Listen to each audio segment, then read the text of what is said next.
Hello, everybody, and welcome to How to Get Hired with me, Bill, the company's expert. And this is our Q&A with me, where I get to answer questions you might have about job interviews, resumes, how to get a job, how to discover jobs, cover letters, all that kind of stuff.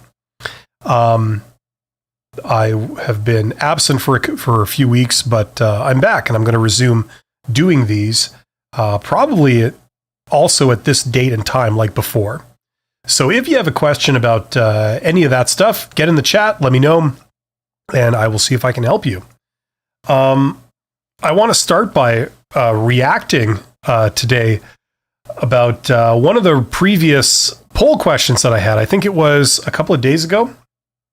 It was yesterday, I think, or maybe the day before. I had a question on there, and the question was, I believe, I don't have it in front of me, but I believe it was, if an interviewer or a recruiter asks you an estimation question, like, how much does the Eiffel Tower weigh? How do you answer? Like, this is a legitimate question. It's not a very common question, but it's a legitimate question. A lot of people, or some people, like most people got it right, but some people reacted like, oh my God, is that like an actual question? That's stupid. Who would ask that? If somebody asked me that, I would get up and leave. You know, things like this. That's a serious question, a job interview question.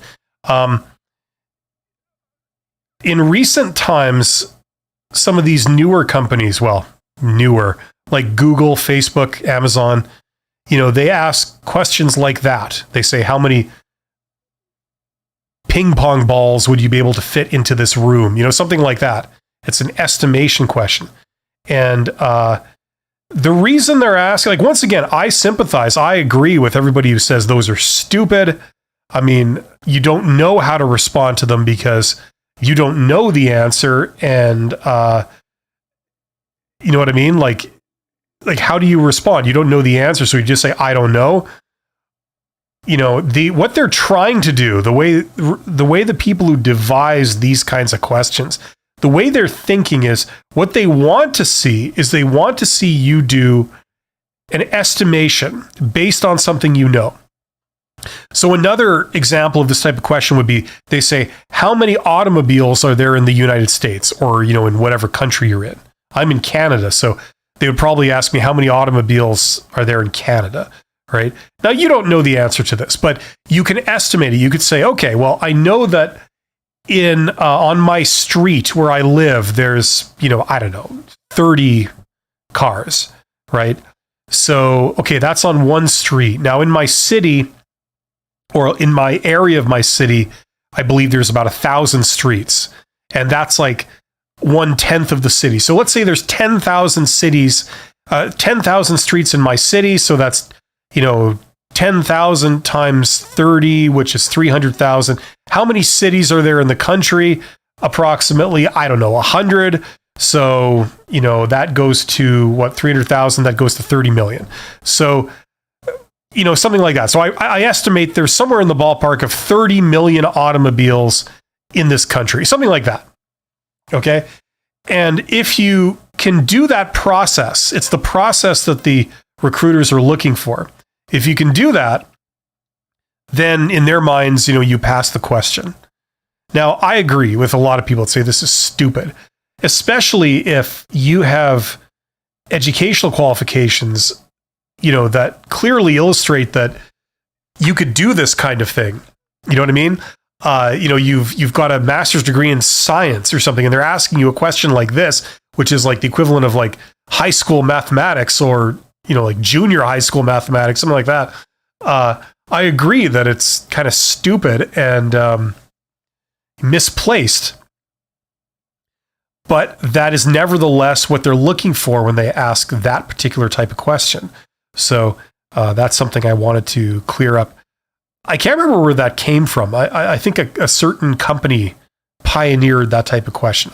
I don't know why. I think it's dumb. But once you realize, like, all they want you to do is this, you go, oh, okay. And then you can do it, right? So there you go. So get in the chat. There are 19 people here. If you are wondering anything, get in the chat, ask me a question. Let me know what you're struggling with or what you're wondering about. And I will do my best to give you a hand. Here we go. Rockstar341 says, hey, I've been trying to find a job for the past 2 months now, and I can't even get an interview. Okay. Now, I assume when you say you've been trying to find a job, what most people do is the default thing is they apply for jobs online. So they go and they look up job postings and they get a bunch of those and then they respond to those with their application, right? Now, that's kind of the default way of, getting a job when a lot of people start with. It's actually one of the worst ways of getting a job. It's the least promising because a lot of jobs are filled before they get to that stage. Okay. And the problem is that, you got to look at it from your side of the table, right? If you're an employer and you need to hire somebody, you're a hiring manager, you're the head of a department or head of some kind of business operation, you finally come to the conclusion, it's like, I got to hire another person. And you don't like this because it costs money to do this, right? So you then think, okay, I need to get somebody good and I need to take care of this as quickly and as efficiently as I possibly can. Okay. So to that end, you're going to look in 4 places, right? First place you're going to look is you're going to think, okay, do I know anyone? Do I know anyone that could do this job, that would want to work here, and that's available? Now, if you know such a person, you would just call them up and say, hey, can you come in for an interview? We may have a job here if you're interested. And if they say yes, they come in. Now, if you interview that person and maybe you have a couple of other people that also interview them at the same time, and people agree, yeah, that they seem fine, then you hire them, right? Quick, easy, you know them, right? You're not hiring them because you know them. You're giving them a chance because you know them, right? They're less likely to be an axe murderer or a psychopath or a hardened criminal, or have mental problems because you've known them for a while, right? Maybe you've worked with them before. So you reduce the risk of selecting somebody that has any of those things I described, right? Now, if you can't find any of those people, the next thing you look is you go, okay, is there anyone internally I can promote or move sideways into this role, right? That's less ideal because you're just moving the vacancy around the company, right? Or around the organization, right? So instead of like there being a gap at the top, now there's a gap lower down because you moved somebody up, right? Or maybe several people all have to move because of this. That's not ideal either. But the advantage is that you're getting someone that's tried and true. You've already worked with them. You all like them. You know that they're capable of doing it. So it's less risky. But let's say there isn't a person there. You then think, okay, I'm going to go to the HR department. I'm going to go down the hall to their office. I'm going to ask the recruiter, do you have any resumes on file from the last, say, 3 months that, people that you've interviewed that you may have done background checks on or whatever that checked out, but we couldn't hire them. They were sort of the number 2 choice, right? But they're still good. Is there anyone like that has these skills that, we can just say, look, you interviewed for this job. It didn't work out, but we do have this. Would you want to come in for this? Anyone like that? And sometimes they'll say yes, which case, good. You've already invested a bunch of time into them. You've already filtered them, vetted them. Great. But let's say the answer is no. Then you have to post it publicly. You see, like you got to go, you look at these 3 other areas first, and only if the answer is no to each one of those, then you post it publicly, right? Now, what that means is that you're hiring, like you're looking at strangers. These people could be crazy. They could be criminals. They could, you don't know, right? They could have lied about everything on their resume. It's a complete fraud. You have no idea. You don't know who you're getting, okay? Oh, sure, they say they're good, but you never know. So it's more risky, right? And then you've got to do rounds of job interviews. You've got to be in the interviews. It takes up your time. People have got to do background checks and check references. And it's very labor intensive. So for that reason, companies will try and fill jobs before they post the job publicly. Okay. There are some exceptions, like in government, they have to post everything publicly. It doesn't necessarily mean they're looking really hard at the public applications, but they have to at least go through the motions. But generally, that's the way it works. So when you apply for jobs publicly on the internet, you're looking at the jobs that are posted publicly and the ones that they're paying a recruiter to like publicize for them, right? You know, like with ads, essentially. It's like advertising. You're promoting that job. So it's expensive, and they couldn't find anyone in any of the other places. So a good job search campaign, you do apply for publicly posted jobs, but you're also looking at other places. The big way to break into, you know, getting hired before it gets posted publicly is networking. If you reach out to hiring managers proactively, the company might not even have a job posted, but you know that, like, I would like to work there. That company does the thing that I'm trained in, and they're big and they're prosperous. And, you know, they like, I live right next to the place, so I wouldn't be really commuting very far. And I know they pay well. So I'd love to work there. So even if they're not posting a job right now, if you contacted a hiring manager and said, you know, hello, hey, I'm here and this is what I do. This is the problem I solve. I'm great at doing this.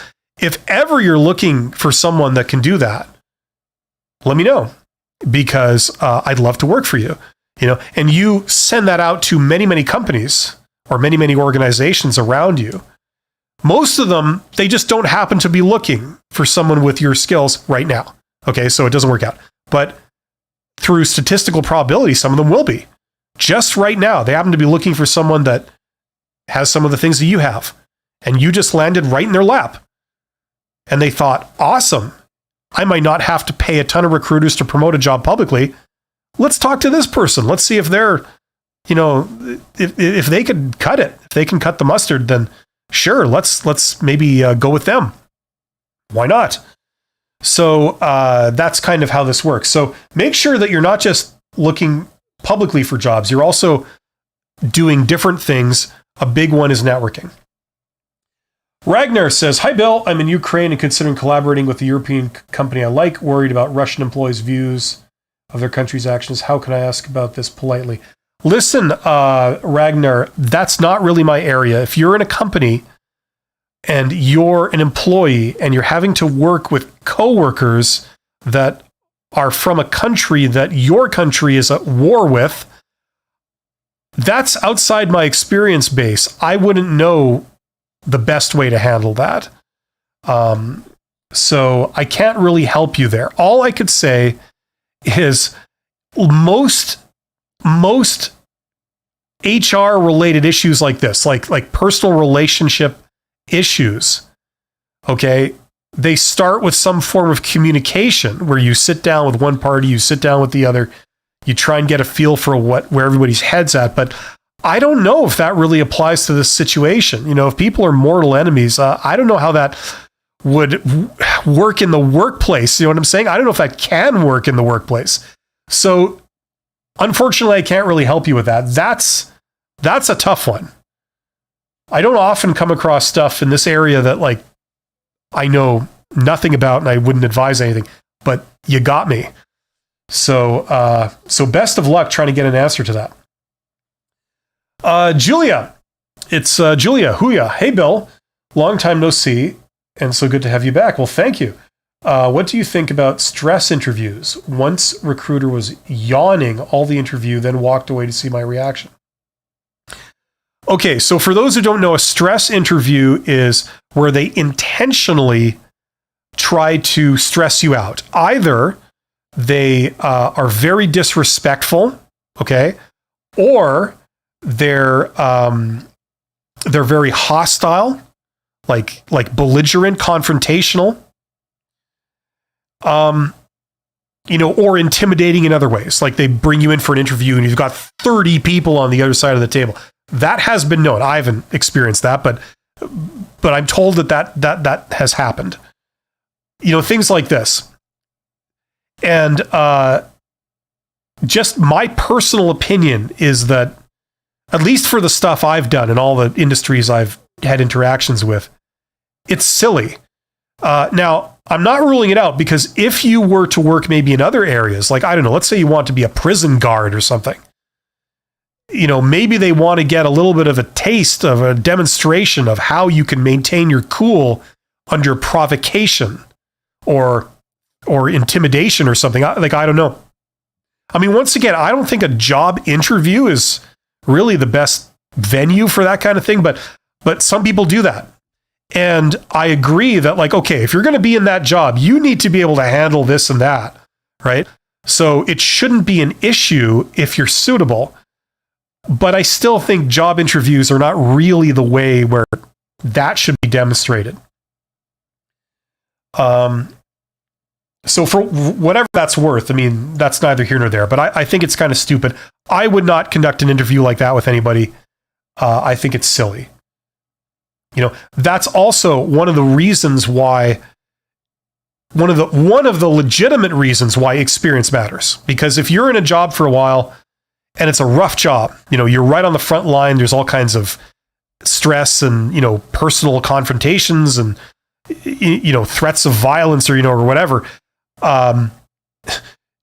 If you've been in that role for, say, 5 years, the assumption is that you can take it, because, like, if you couldn't take it, you wouldn't have stuck out 5 years. If you were in it 1 year, I don't know. But if you've been there 5 years, you could probably make it the long haul. It shouldn't be too much of a concern. So that stuff should be demonstrated through experience, not through, like, let's recreate it in a job interview, in my opinion. Cynthia says, I've been looking for work for a little over a year. I am changing careers. I have went different routes. I have thought about a career coach. Your thoughts or advice? Sure. I don't think that's a bad idea. I mean, I don't think it's the be all end all. At the end of the day, I think that, you're the one that cares most about your future and your situation. So no one can, like, really replace you being at the helm. But I do think that it's good to get advice. And, so almost like a therapist, you kind of, like, you tell them what's up with you. Like, this is what's happened this week and how I took it and what I'm feeling. And they kind of help you get a perspective and give you advice, and try this, try that, think more this way, try more of this and less of that. Like I don't think that's bad. But there's no substitute for you educating yourself about what your future career options are and how to get there. I think there's no substitute for that. So if the coach is helping you with that, great. That's what I would say. Learn as much as you can. Obviously, like, I'm going to be biased for what I'm doing. I'm giving out advice, right? So I would say listen to advice, right? I honestly believe that. I believe that if I could be 20 years old again, I would have listened to people more. I'd have sought advice more from people who know, people that are experienced and older than me that have done stuff. And then I would have listened more. You know what I mean? So I think it's a good thing.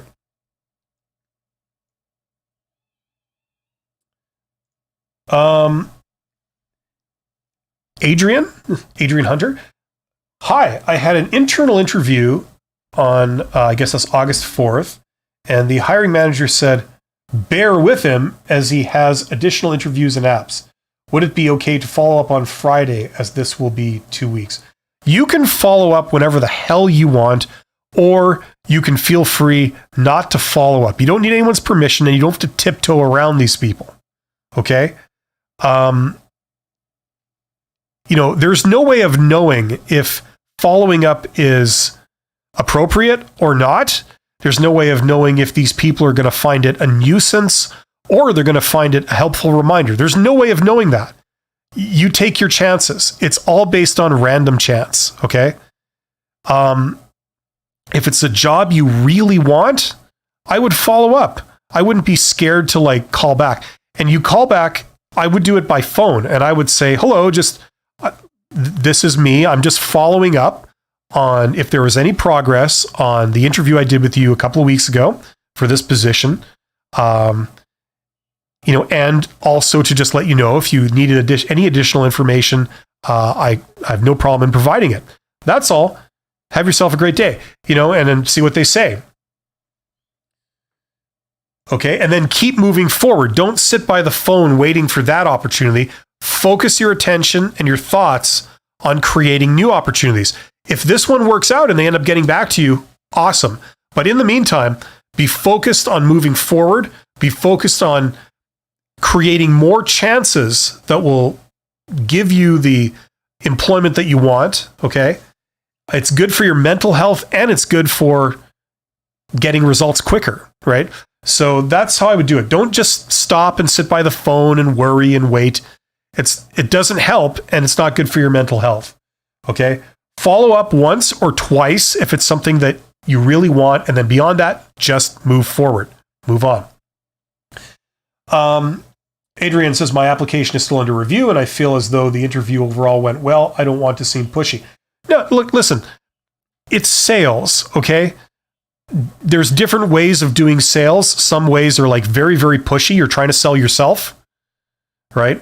You go to the interview and they say, tell me about yourself. And you say like, well, I'm the best employee that you're ever going to hire because I can do this, this, this, this. I've done this, this, this, this. I know this, this, this, this. I can solve this problem for you. I can solve that problem for you. So you're looking at a winner right here. I mean, that's very pushy. So you should hire me, right? And I want this job. And then the interview ends and they say, do you have any questions? And you say, so am I hired yet? You could do it in a very pushy way, or you could do it in a very subtle way.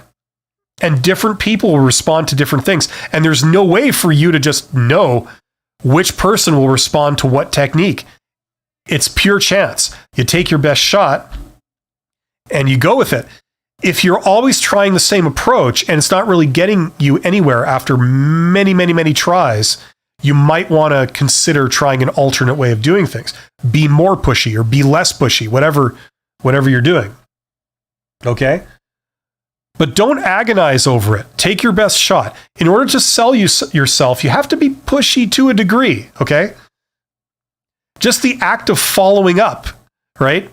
If you leave a message saying, I don't want to bother you, but I just wanted to see if maybe you might know if there's a possibility that I could be, we could have more information about how it's going for this role, right?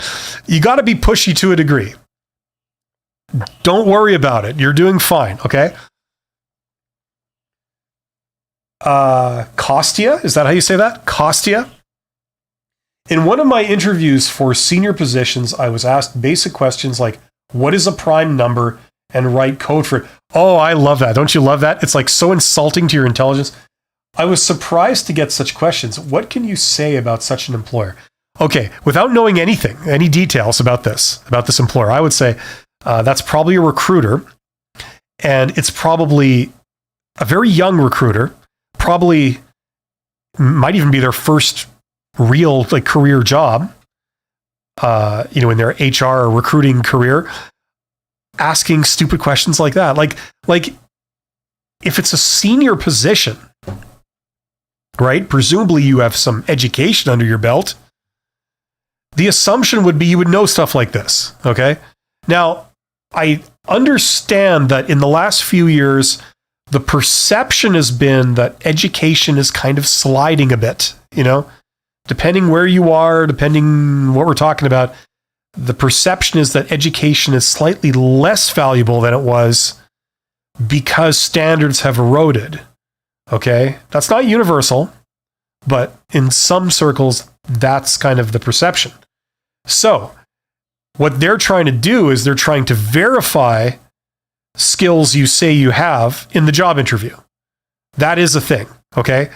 But asking you questions about prime numbers and whatever it was, like writing code for it, okay. Now, if this is more of an IT thing, I know that in IT, they have a lot more practical, technical job interviews where they do aptitude tests and they get you to do exercises like, okay, write me the code for this in like 10 seconds, stuff like that. I know that that's a thing. But if you're like going to be a manager running a department or something, these questions are stupid. And quite frankly, it's a turn off. It makes the candidate think that the employer doesn't have a clue what they're doing. So I'm with you on that. Rockstar says, I'm a mechanical engineer. Don't worry, I won't hold that against you. Mechanical engineers know that they'll just never be as awesome as electrical engineers. And it hurts. They have to carry this around their whole lives. And, it kind of gets to you. But, you learn to live with it. I'm a mechanical engineer, but I have not really practiced my field since I graduated from university back in 2017.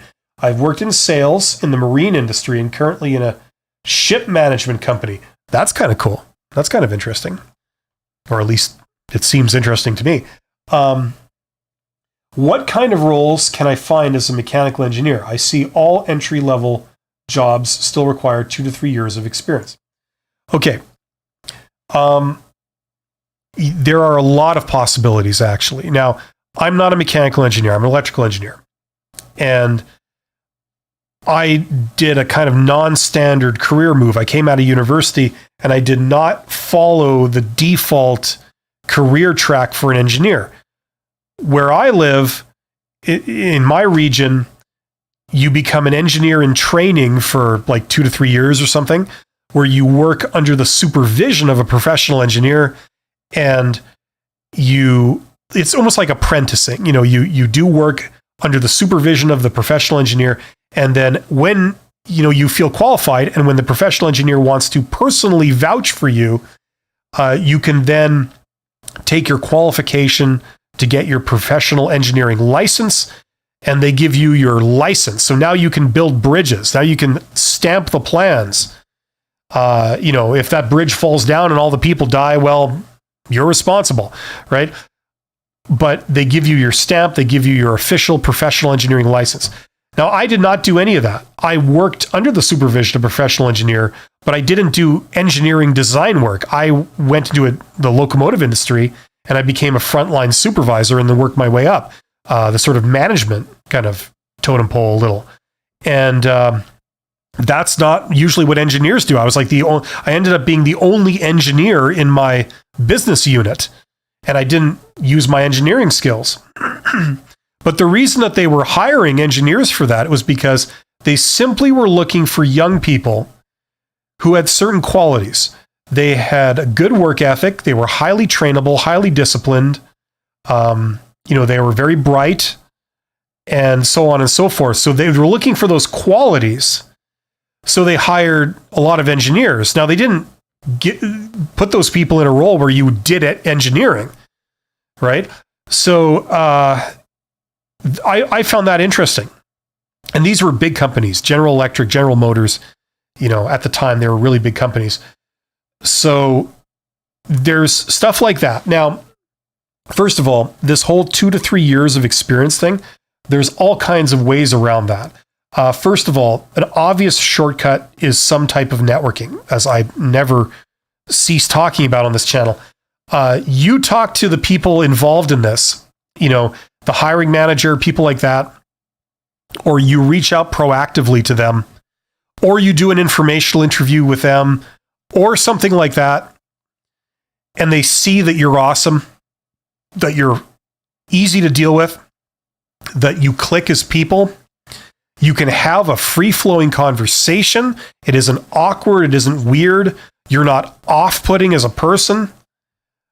And when you talk about, maybe you do some shop talk and you talk about technical issues, they can see that you know your stuff. Okay, if you ask them like technical questions about, like, I don't know, let's say you're in a ship management company, and let's say you're asking them about gross tonnage and, the type of hull construction you need to have the ship used for a certain purpose or a certain application, and you understand all that stuff, and they understand that stuff, and maybe they're the lead designer for a shipping company, and you're talking to them. You're doing an informational interview. You're asking them, do you do the rough calculations, or do you do the full, how deep do you go when you design these things?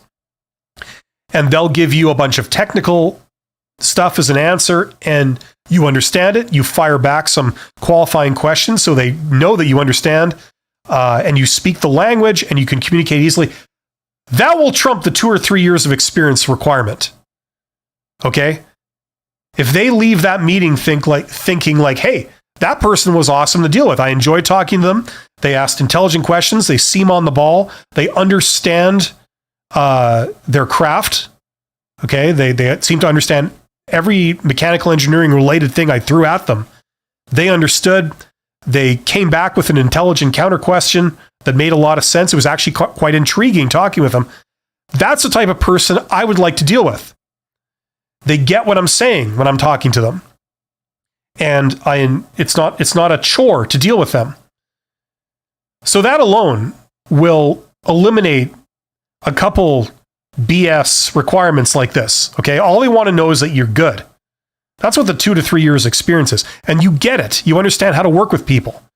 And you understand what's reasonable in a real life work situation.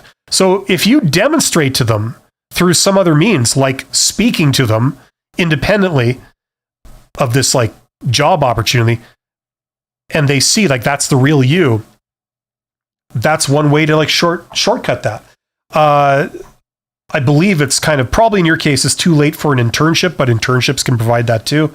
But like do the networking thing. The other thing is that those networking skills, they will open up so many doors for you as you go down your career. Okay, like not just now, not just this job, but for the entire rest of your professional career, they will open up doors for you. Okay? So the sooner you learn that stuff, the better. What better time than right now? It'll allow you to go for opportunities like this, and it will help you from this point forward. So if I were in your shoes, I would learn that stuff. Yes, I have a course that teaches you that. Yes, but forget about that. What's important is you learn it from somewhere and get out and start practicing it, start doing it. Okay?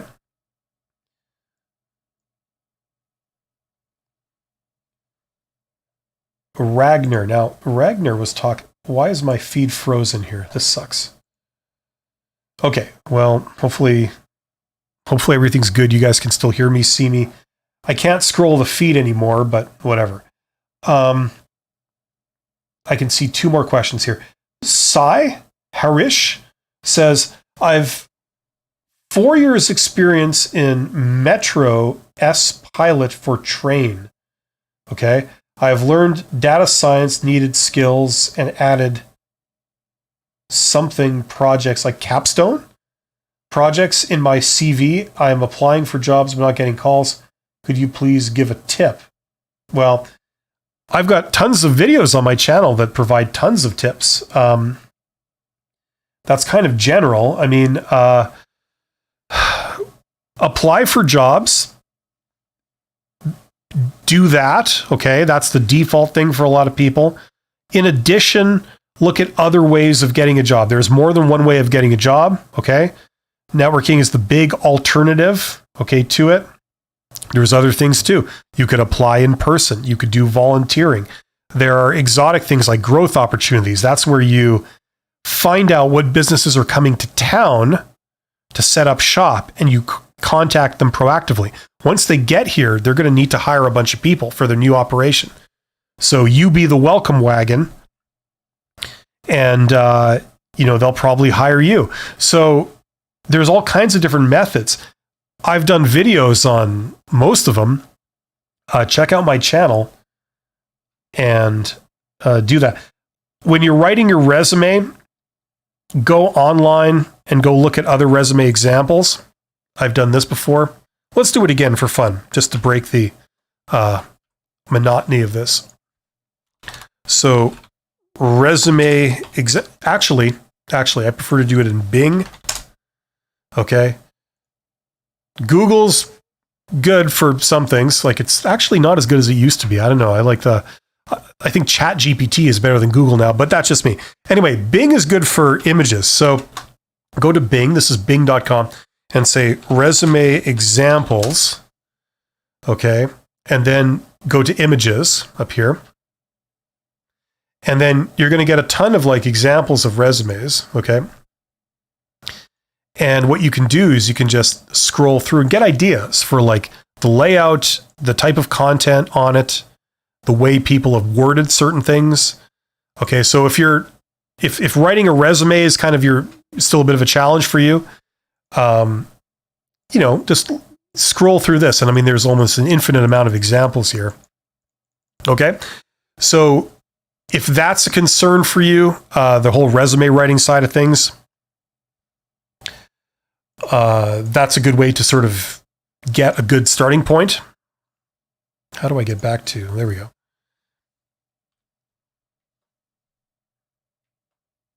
And Kostya Medvid says, thanks, Bill. You're absolutely welcome. Kostya, if I'm saying that right. I'm sure I'm not. I'm sorry if I'm mispronouncing your name. There we go. I always pull up the wrong screen. Okay, here we go. Now my feed moved, and it scrolled quite a bit. Where did I leave off here? Oh, here we go. Okay. So, Sai, are you looking for a data science job? Yeah. Okay. Adrienne says, or Adrienne, I have an upcoming interview for a leadership role, and the scope has not been determined. Do you have any recommendations on how to approach the interview and creating questions to ask the panel? Okay, so you don't know precisely what the job is for, but you're wondering what questions you should ask them. Well, I mean, if it were me, my first questions would be to the nature of what the role is going to be, right? Like, can you give me some idea or some guidelines of what you have in mind, for the role? Now, preferably, you'd be able to ask those types of questions in the interview itself, not like at the very end when they're wrapping up and they say, do you have any questions for us? Okay? Because what you would like to do is you'd like to ask them, like, what do you have in mind precisely? Is it maybe for, and they say, well, it's maybe running this operation, it's maybe running that operation, maybe supervising this, You could ask them some intelligent questions. You could say, okay, so it's supervising that. Is that sort of, I don't know, do you have like, is that people management more, or you're managing, or you're sort of supervising, the processes, business processes, that they're being done properly or improving them? Is it primarily an improvement type job, or is it primarily a sort of auditing type job, or is it a people management job, or is it a project management job? Like asking those types of questions as you go through the interview, because then when they say, oh, we're thinking of it being like this, that you have to do this thing, you can then turn around and say, well, that's great because I have experience doing that and I love doing that. And I had, if I can tell you an accomplishment I had 2 years ago or like last year where I was promoted because I did that precise thing really well. And here's the story, something like that, right? That's what you'd want to do. The stuff you would ask at the end of the interview would be more kind of technical questions, like where do we go from here, that kind of thing. Generic questions like, what if I was in this role, what would be your expectations for me 30 days in, 60 days in, 90 days in, stuff like that. The generic, like if there could be one thing you would improve or, you'd focus on, or the people that are generally successful in their job, what's their strength usually, like stuff like that. Those kind of generic sort of job interview questions. I've done a couple of videos actually on that topic. So check that out if that would be helpful.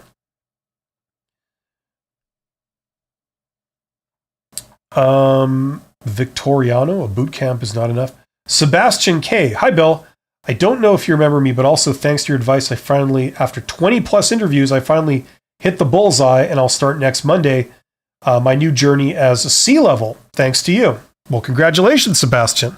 Welcome to the wonderful world of no sleep and no personal life in most cases, depending on details. But if that's your first C-level role, then it will be a great feather in your cap.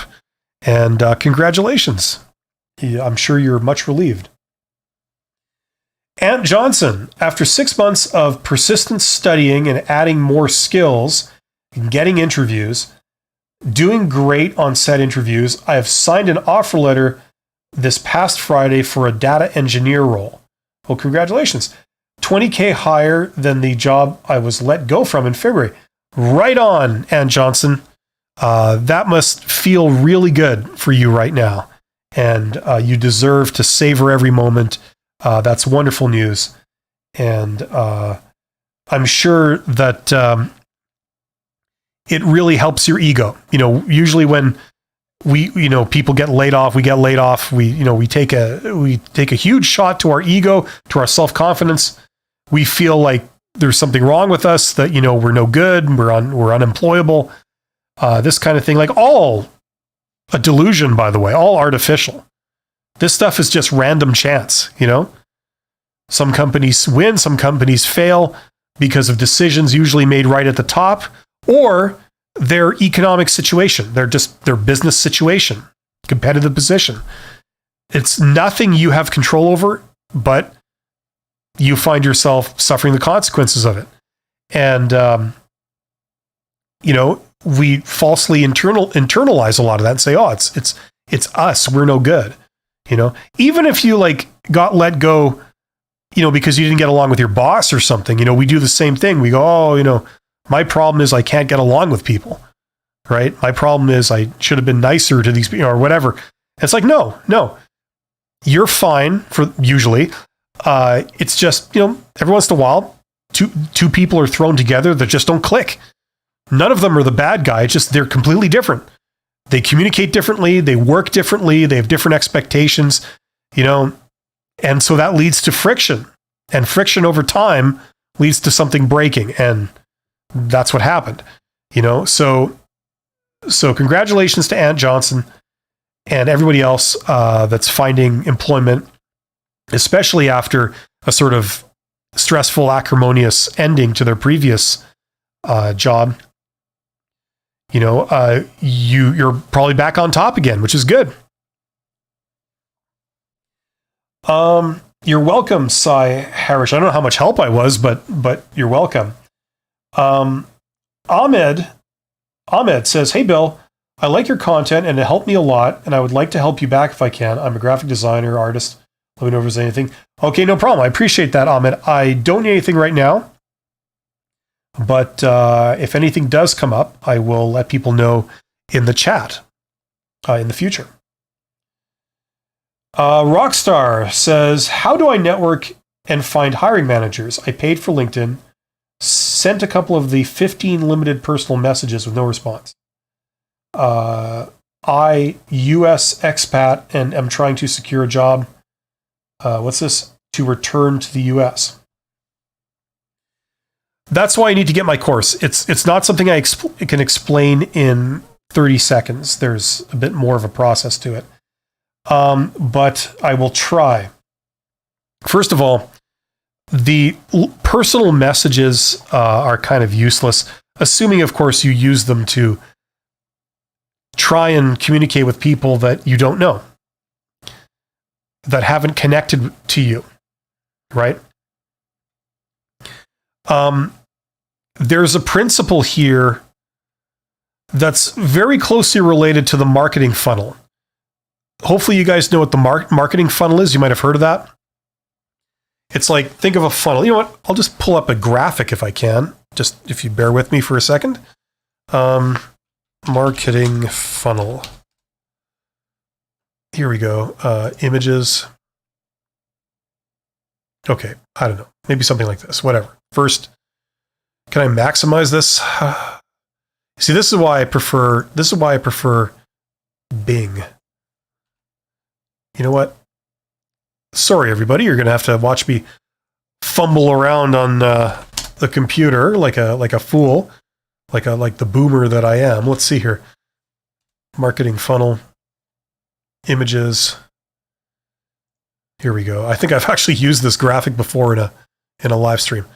Okay, so this is kind of the marketing funnel. Okay, it's the same concept that you're doing, trying to contact people. Okay.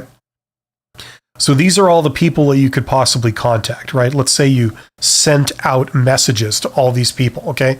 Ton of people, right? Now, a lot of them just won't respond, okay?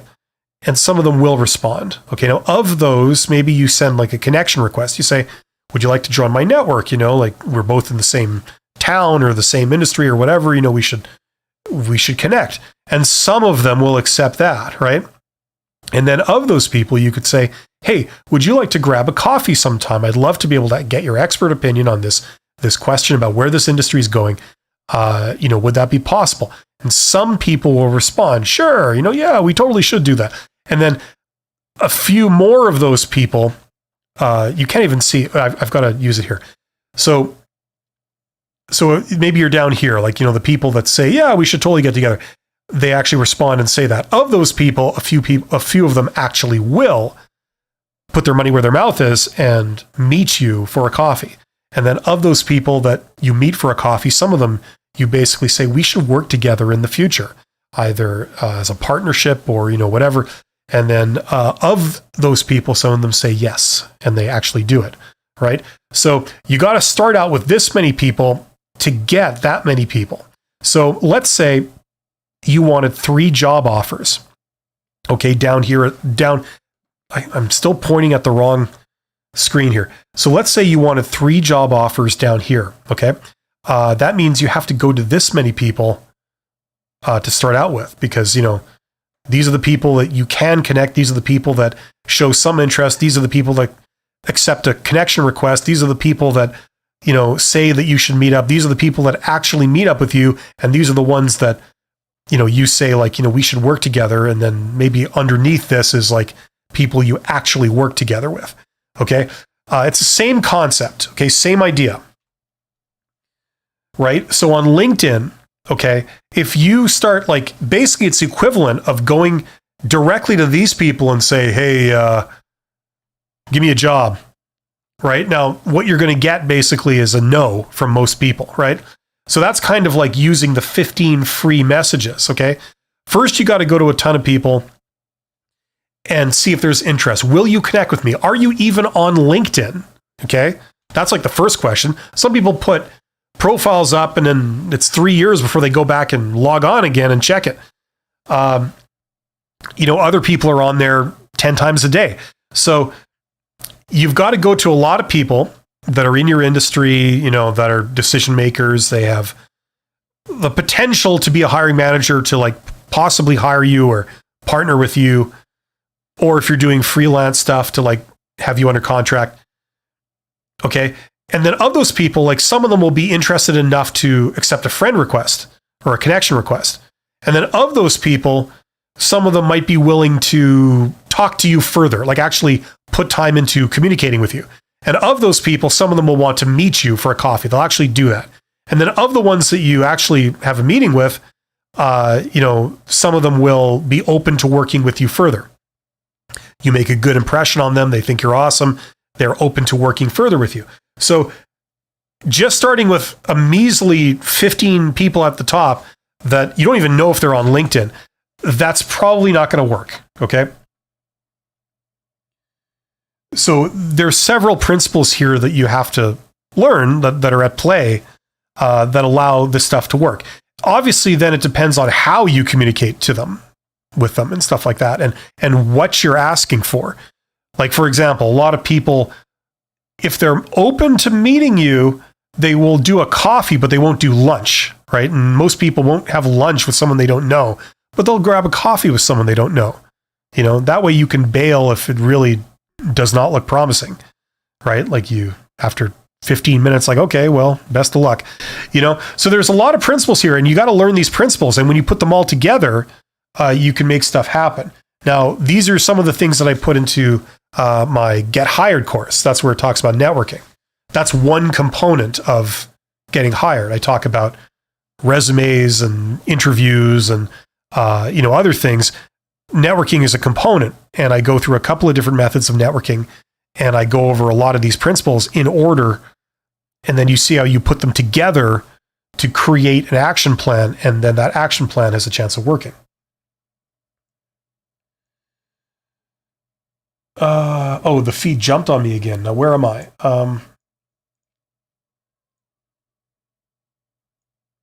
Okay, so that was Rockstar 341. So hopefully that makes sense. Okay. Now, I've done some videos on my channel to talk about this. There's a series, if you just bear with me, like I can show you exactly where to go if you're interested. Let's see here. As I fumble around the internet. The company's expert yogurt, is that a thing? Here we go.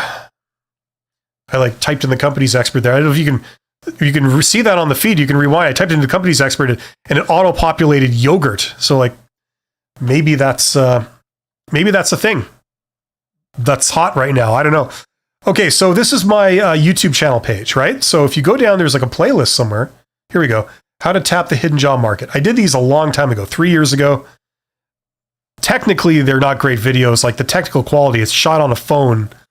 But the information is sound. So check those out. That's kind of a starting point. Hopefully that's helpful to you. Oops, wrong button. I always hit the wrong button. Where am I? Here. That's where I should be. Okay. Let's go back here. Sebastian K. Thanks, Bill. I watch many of your content, get my private coach, and work on myself. The best suggestion of all is to work on yourself, your skills. Yes. What that basically means is learn as much as you can and start practicing. If you're learning skills about how to talk to people or how to do things, practice doing those things and practice talking to people using those techniques. Thank you. It's good to know that it's helping somebody. Prince, I am 19. What advice would you give me to make my 20s happy? Oh man, I'm not in the business of life advice. I can help you with a career, but how to find happiness? I wouldn't even pretend to advise somebody how they're going to find happiness. And it's not as simple as like, follow your heart, believe in yourself. Many people have followed their heart into ruin. So sorry, no comment. Mohammed says, hi, Bill. I'm just here to say thank you for the great advices. They are not career advices. They are life wisdom. Oh, okay. Well, good. I'm glad you're getting that from me. I don't give out life advice like I just said, like literally a second ago. But I'm glad it's working for you. I'm actually curious if you want to share with me perhaps a little more detail on what exactly the life advice was or the life wisdom. I'm actually interested to know. Dimitri says, hi, Bill. On the first interview, HR asked me a range of salary. I tried to avoid to answer, but he pushed and I gave him a wide range. Okay. I asked them for the budget. They didn't even give me a clue, said they don't know. Yeah, that's always a lie. It depends. Then I passed technical interviews, successfully finished the test task, and they assigned me a high grade. Oh, did they give you a grade in the whole job interview thing? These sound like people that are obsessed with the educational system, process-obsessed people. What does the grade matter if they don't offer you a job? That's the first question that formed in my mind. But okay, that seems to be good news, right? Let me know if there's more to that story. Christopher Tracy says, most of my 35-year-old career has been in sales. I hate it. The only jobs that I can get are sales jobs. How does one get considered for other non-sales without going back to school in your late 50s? Simple, Christopher. Well, it's simple in theory. It's networking. How does one change careers? Networking. See, the problem is if you have, say you got 20 years in sales, 30 years in sales, and you decide, I want to change careers. I want to be a ship captain. Okay. Maybe that might not be super realistic. Maybe it is. Maybe, your hobby for 30 years has been sailing. and you have your own boat and you've sailed in different places around the world and you've commanded or whatever, like bigger boats, maybe even like a small ship, right? You had the opportunity to be taken as a guest, with this captain friend of yours who let you pilot the ship and involved you in navigating it, like everything. So you know it all. And you want to do that as your career. The only problem is if you go to a job interview, if you do get an interview, the first question out of the mouth of the recruiter is going to be, how many years experience do you have being a ship captain? To which you're going to say 0, right? You've never actually worked as a ship captain in a job, right? So they're going to just basically dismiss you outright purely because of that, right? But we both know that you could probably be a half decent ship captain on a small scale, certainly with some additional technical training, right? Or, if you apprentice for 2 months or something, you're like, I've just seen a lot of fail videos on YouTube where they're crashing ships together and doing all kinds of idiotic things. It seems like they're giving like these ship captain jobs to like almost anybody that doesn't know how to tie their shoes. So, these people are drunk, these people are high, and then the next thing you know, they crash the ship into another ship. Anyway, so we both know that you could probably do it, right?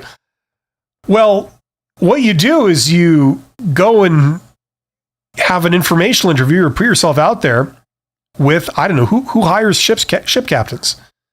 Harbor masters? I don't know, admirals? It's not my world, but whoever it is, you sit down with them. They see that you're awesome. They see that you know your stuff. They see that you're articulate, you're professional. You're a pleasure to deal with. You seem to know your stuff. They'll give you a chance based on that. Right? Okay, that's how these things work. They'll give you a chance. That's how people change careers. They don't always have to start right at the bottom in the career they're moving to. They can start somewhere in the middle if they do networking, right? Somebody has a PhD in, I don't know, science, but then says, I want to be a ship captain. I hate academia. It's driving me nuts. I'm going to jump off a bridge. I want to be a ship captain. I want to get the spray of the sea in my face. I want to feel like I'm really living life. I'm not behind a stuffy desk. Now look, I'm very bright, I'm very trainable, and I'm very professional. And I've been on ships for 30 years as a hobby, They'll probably give you a chance. They'll say, okay, look, you take this 3-month training course and we will consider you. We will hire you, contingent that you pass this course within 3 months, or something like that. They'll probably do that.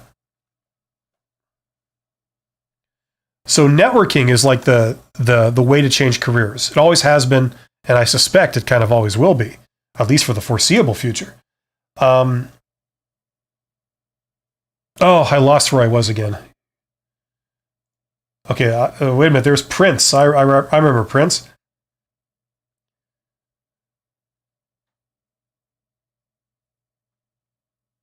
That was a salary. Christopher Tracy.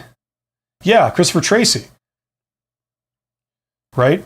So learn about networking, Christopher Tracy. It really isn't a big deal. All you got to do is like just have a meeting with somebody, and it's very low pressure. It's like, hey, I just like to be able to ask you a couple of questions. Is that cool?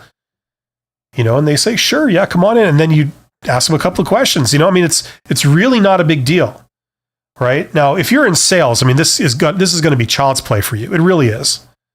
Okay, if you're used to talking with people that you don't know on a regular basis, like every day, this is not going to be a problem. So learn about that. I talk about it on my YouTube channel. I have basically all of that in my $100. Here it is, the Get Hired course. My screen is flipped, so I have to point the opposite direction to show something on the screen. But that's where I walk you through all the principles and how to do it with templates and stuff like that. 2 methods of doing networking that are suitable for introverts because they're based on LinkedIn, Google Maps, and then getting actual face-to-face meetings. which can be very, very effective. And you also learn a hell of a lot of personal communication skills and personal interaction skills if you don't have them. And it's a very good environment to do it. I have to be signing off in a few minutes, but I'm going to take the last couple of questions here. So Dimitri Zorin says, I asked them for the budget, or the budget. They didn't even give me a clue, said they don't know. It depends, and I passed. I read that before, didn't I? Then I've passed the technical interview, successfully finished the test task, and they assigned me a high grade. Yeah, we talked about that. But my feed doesn't move. That's the problem.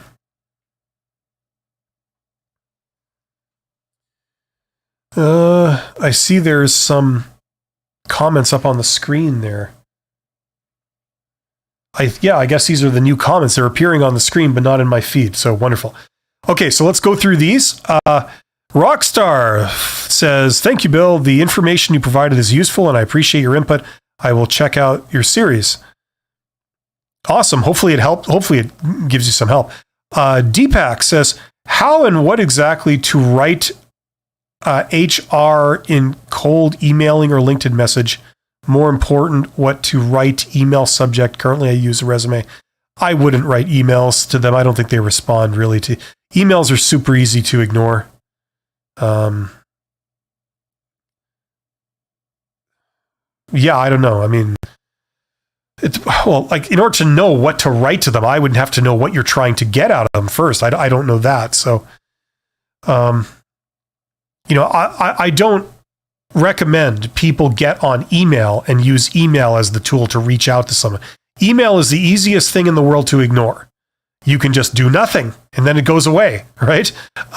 You know what I mean? Which is like the problem solves itself. Now you got less work. That's your reward for doing nothing. You have less work. It's no longer a thing. So I don't recommend that. What I recommend is using Google Maps and LinkedIn and then doing it in person. Lima says, and it's all in my course there. I talk a bit about the details in some YouTube videos. Like I just gave someone a recommendation. Like 5 minutes ago, I showed them on a screen share where to go. It's still up, so I'll show you again. So this is my YouTube channel, right? The Company's Expert. If you scroll down, there is where is it? Here's a playlist, how to tap the hidden job market. Okay, so here's like a little taste. They're videos I did 3 years ago. They're done on a phone. They're not very good technically, but the information in them is sound. So where is it? Here we go. So you could start with that, and that hopefully will get you started. Limas, hi Bill, what do you think about college studies? What do you interviewers prioritize, experience or papers? Do you think it's easier to find well-paying jobs with these papers? Well, I mean, look, they always want a combination of education and experience. And it depends what stage you're in. I mean, like if you're talking about, like if you're like say 18 years old or something and you're considering whether to do university or like a community college or trade school or some certificate program or something else, like, you know, you've got some options there, or just going directly into the workforce. I mean, you've got several options and they all have pros and cons, right? Now, if you are capable of doing higher education, like you've got the brains and the work ethic and the desire, if you can do it, I would encourage you to do that. Take something real, something that's valuable. Don't take something that's not really valued in the sort of job marketplace, you know? And then to get a lot of jobs, they want some combination of your education and your experience. Now, if you have no experience in the beginning, there's several things you can do. In fact, that's like the topic of, I've got a short coming out tomorrow. I've got a video coming out next week. That's kind of the topic, is like how to get a job with no experience kind of thing. But you have several options. I mean, we already talked about one extensively today, which is networking. Like, you know, that's the great shortcut to get people to give you a chance. Because by speaking with them, by interacting directly with them, you're not advocating yourself. You're not saying, I have this and I have that. You're actually demonstrating a few really important things. Like, for example, you're demonstrating your initiative because you're here. You reached out to them. You didn't have to do this. You weren't made to do it. You did it voluntarily. That kind of demonstrates that you're serious and you're committed and you're passionate and you specifically want to work here, right? You're not going to do that for something you just have no interest in working for. Yet, people will send in job applications for job they're really not interested in working for. They're just desperate for money, so they'll apply everywhere, right? When the company gets the application, they don't know if you applied because you're desperate or that you applied because this is your dream job. They don't know. But if you reach out to the head of a division of a company and you say, I'd very much like to speak to you. I'd love to get your expert opinion on this industry and where it's going and, what skills are needed, are going to be needed in the future. And, all this kind of stuff, they'll say like, hey, how many of those do I get? Not very many. In fact, you're the first one this year or this month, certainly. That really separates you from all the other candidates that want to work at that company. You're the only one of all those candidates that someone high up, a decision maker, has met. So, number one, that elevates you above the crowd. Secondly, you demonstrated your initiative and your passion for working there by doing this. You've proven it. You haven't said you have it. You've proven it. They can see that. Then, if you have a conversation with them and you're easy to deal with, they enjoy dealing with you. You got great communication skills. You're charismatic. You're a pleasure to talk to, right? You seem to be on the same level. You're asking and saying intelligent things that just resonate with them, right? And when the meeting is over, they think, man, I enjoyed talking to them. I'm a bit sad that that's over. I enjoyed it. It really felt good, that's great. And then on top of it, in the course of that conversation, if you demonstrate that you know your stuff, like you've got the technical chops, the head of the division talks about some of the issues that they're working on, some of the headaches that they have. And you say what about this approach? What about that approach? And we've tried that, but we run into this problem. Like, oh yeah, I can see that. That's an interesting problem. I know that some businesses in this area are adopting this to mitigate that. I don't know if that's going to be more of a thing in the future. What do you think? It's like they have a stimulating discussion about it. It's like, your stuff. So you can be sure that at the end of it, they think that's a good potential employee, right? Now, if you come back to them a week later and say, hey, I noticed you guys posted a job. Actually, does it make sense for me to apply for it? Or I might be able to help you out with something. I'm actually looking for something. I don't know if you guys have something in this area where I'd be able to help you, right? Something like that. That person at the top, they're gunning for you. And like I've said before on this live stream, I've seen a CEO give the head of HR somebody's resume and said, look into them. That's very powerful. You can be sure that they're going to take you seriously and they're not going to dismiss you out of hand because, oh no, you need 2 years experience. So networking opens doors in many, many different ways. So I encourage everyone here, if you don't have those skills, even if you're like me, you're an introvert, you're a technical oriented introvert. This stuff is really not rocket science. Anybody can do it. You just got to learn the principles and it can really open doors. Okay, I have to wrap this up. I'm going to try and quickly go through these. Hi, Bill. What do you think about college studies? Okay, it's the same thing again. Yeah, I just kind of answered that. Okay, the bottom line was they look for a mix of education and experience. If you can and you're able to get the education, get it. And for that first job, there are ways around it. Internships, networking. There's other things in there too. There's other methods of applying that really get their attention. Check those out. Okay, I've done videos on my channel that cover all the different methods, or most of them. So yes, And I have some videos coming out in the next week that cover that. Limaz. Yeah, no problem, Limaz. Dimitri, the second part of the story was ruined by your feed. Let me copy it. Hey, this is Deepak. Hey, couldn't ask the whole question due to YouTube limit of word. Can you please share your mail or LinkedIn? Well, the email address is available on my YouTube channel. You've got to click the I am not a bot thing, but you can see that if you go to the About page. I don't want to be flooded with like a bunch of emails. Like, I've done a lot of videos that answer a lot of questions, and I'm here every week doing a live stream. Okay, so that's really the way to get answers out of me. I can't type out long answers over email, just not practical. But there you go. Thank you guys for being here. There's 29 of you here. You're awesome. Check out my courses if they will help you. If you're looking to figure out how to get a job, I have a course for that, the Get Hired course. Links in the description. If you are looking to learn business, to start your own business, start a side hustle, not have to learn everything the hard way, not take huge risks that are very expensive. If that's something you're interested, I have a course, the $100 MBA. I also have a weekly live stream that I do. I did it just this morning, right before this one, called Side Hustle Ideas, where we can talk about business ideas and I can help you with that stuff.